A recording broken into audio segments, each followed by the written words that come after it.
तुम्हारे राफेल का जो हाल हुआ पूरी दुनिया तुम पे थू थू कर रही है। आपने कई दफा मोदी की जुबान से राफेल पर इतराते हुए देखा होगा। बार बार कहता था हमारे पास राफेल है, और इस पे उसको नाज था। राफेल का नाम लेते उसकी बाछें खिल जाती थी और वो राफेल राफेल करता फिर रहा था।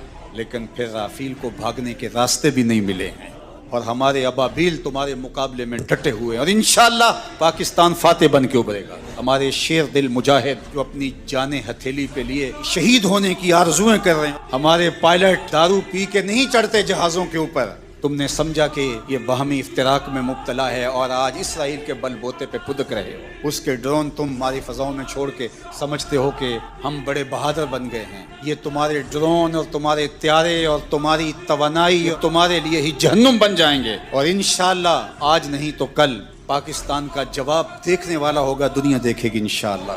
क्या हमारा मुकाबला करेंगे? ये गाय का पेशाब पीने वाले आबे ज़मज़म पीने वालों का मुकाबला कैसे कर सकते?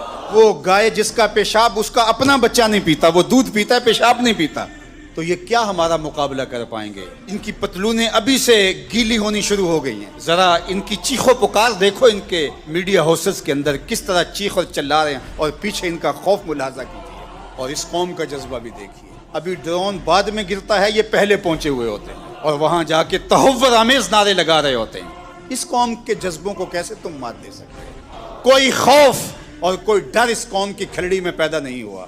ये कौम जो कह रही है कि फौरी जवाब दिया जाए, इन्हें अपनी जानों का डर नहीं, ये पाकिस्तान की आबरू के लिए बात कर रही है कि हमारी सरजमी पर उन्होंने ये जुर्रत की, इस बुज़दिल दुश्मनों ने मस्जिदों के ऊपर मिसाइल मारे। हम ऐसा नहीं करेंगे इंशाअल्लाह, हम वहां मारेंगे, तुम्हारी चीखें दुनिया सुनेगी इंशाअल्लाह।